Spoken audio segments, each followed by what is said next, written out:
Yes.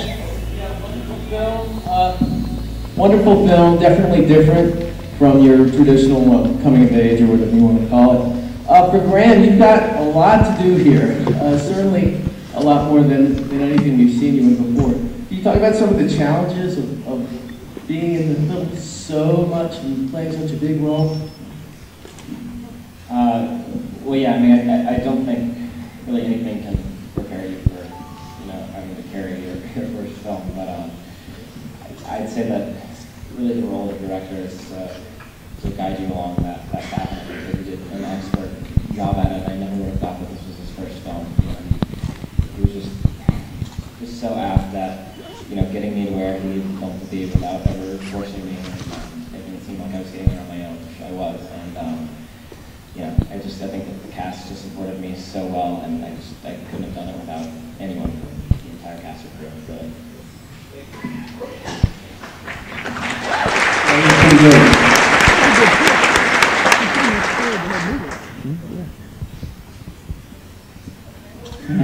Yeah.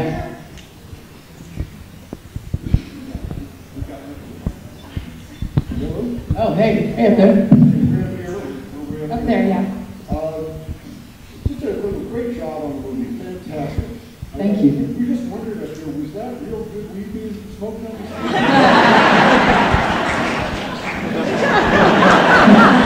Thumbs up and no comment.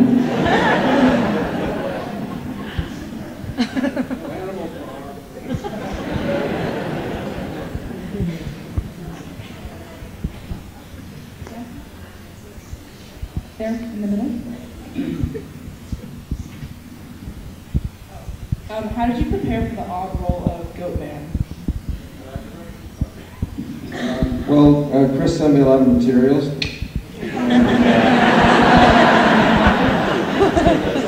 No, he actually sent me a lot of music, a lot of reggae music that you hear at the end in Ellis's dorm room, and just kind of the original Goat Man was a person in Chris's life, more or less, and he shared that guy with me and pictures of that guy and the way he looked, and he kind of just immersed me in all things Goat Man, and putting the hair and the beard on just kind of made me feel like Goat Man, and I just kind of went with the feeling of Goat Man.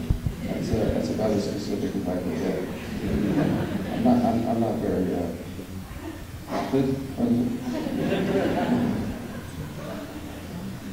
sorry.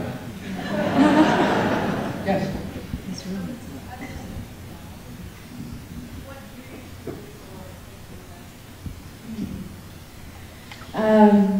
As a mother who's yearning to be the best mom that I can, I suppose I connected to it on that level. And I think the sort of contradiction of her being very tortured and simultaneously childlike was an interesting psychic headspace to swing that pendulum that I thought she was, and that intrigued me. And honestly, I just wanted to wear a caftan and turquoise. That was a big draw, too.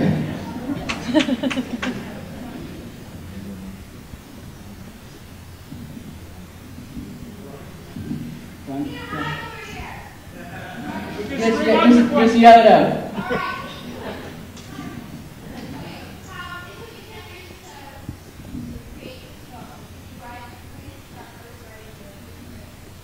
I first met Mark Poirier in 2002. Giving him to Mark Poirier for some years.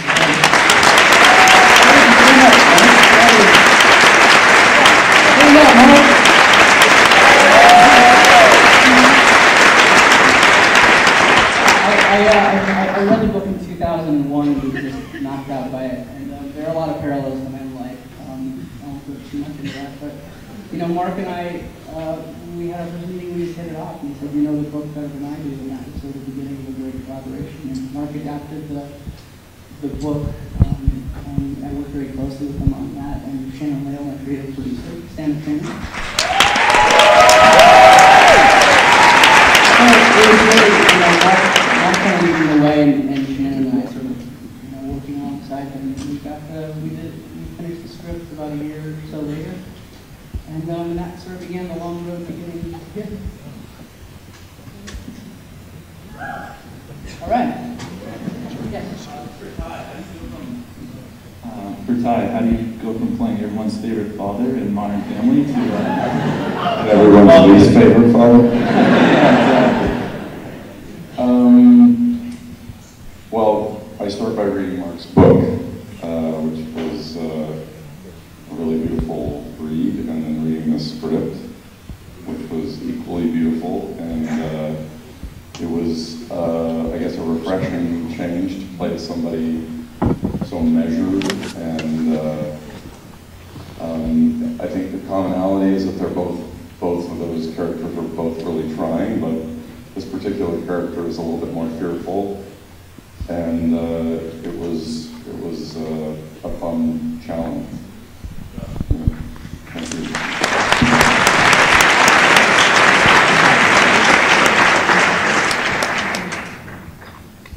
Yes. Yeah, I had a question about the insert at the end. Could that be interpreted that Goatman was really Ellis's father, or is that just saying that he was Oh man, you're going deep. And also, congratulations, Graham, on Princeton. The whole movie's the end were something that we just happened to shoot on the lark. That was the makeup test day. That was a hair and makeup test day, Yeah. and we staged that little photo. That's Chris's baby. That's my baby, yeah. No, Chris is the father of that baby. My wife was out there. Thank you, man. Yeah, that was just sort of, we did that on the lark, and it just felt, really fitting for that point, to be able to just come back into that history that we alluded to so often in the movie. Did you shoot on his iPhone? Shot on an iPhone. By Wyatt Troll. Wyatt, I just want to thank Wyatt Troll, my cinematographer, for doing an amazing job. Thank you, Wyatt. Really stand up. Thank you very much.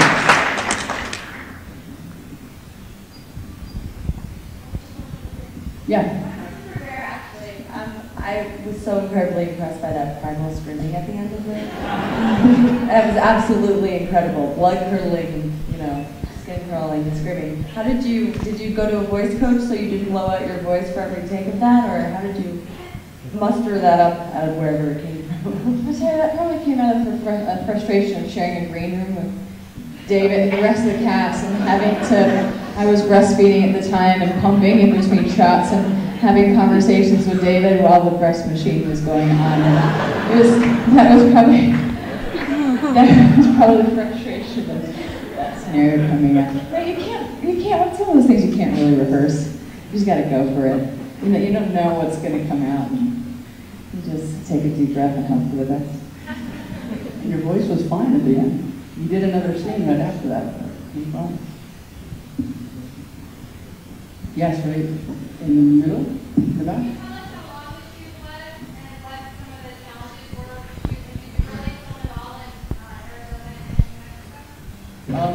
The film was shot in just under 25 days. We shot in Tucson, Arizona for at least half of that. We shot in Albuquerque, and then we shot a bit on the East Coast as well, with some exteriors. But we really worked on, cheating as many of the locations as we could. We were very fortunate to get some great exteriors to give us a lot of production value. But, this film, has a lot of locations and a lot of scope. I employed a second unit for a week of our shoot during, when we shot in Tucson. So that gave us a lot of the texture and the landscapes, and it was a real challenge, but we did a lot of homework, and I had been working on it for a long time. So I felt like I did 10 years of soft prep and 3 weeks of pre-production.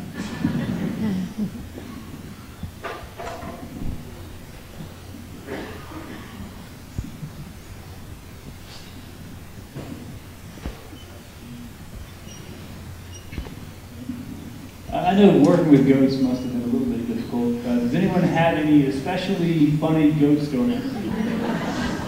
I felt like every day was full of ghost stories, but yeah. Well, the ghosts themselves weren't. Vera has ghosts.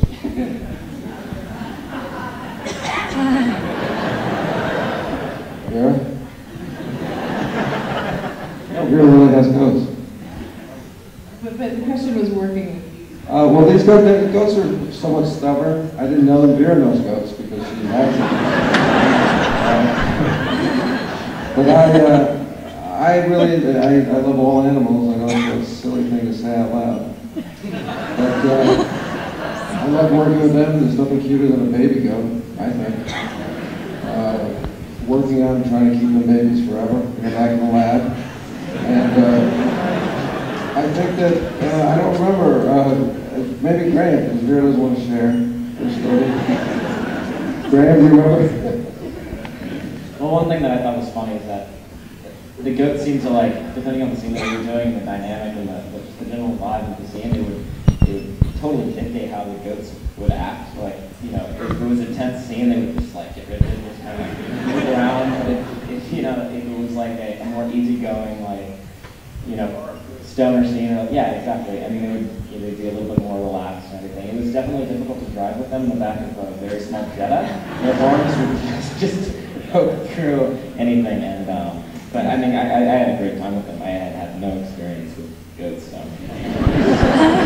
have a fantastic goat wrangler based out of Tucson, Arizona, and he's kind of like, he's a goat trekker and goat packer, and so he, right from the get-go, took Graham and David into the mountains, and that was part of the rehearsal process, was actually having them out there with the goats, and jump right in.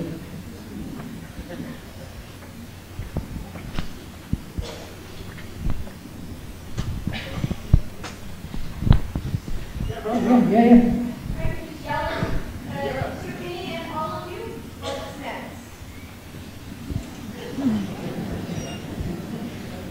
Green? Should we do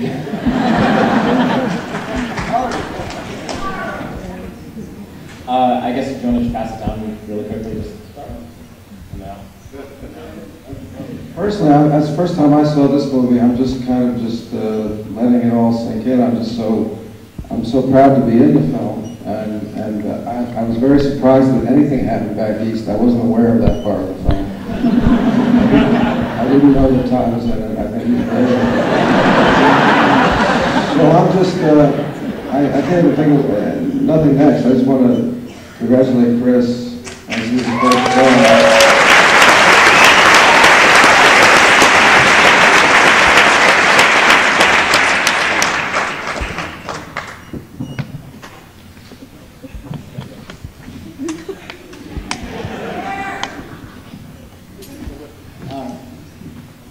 Any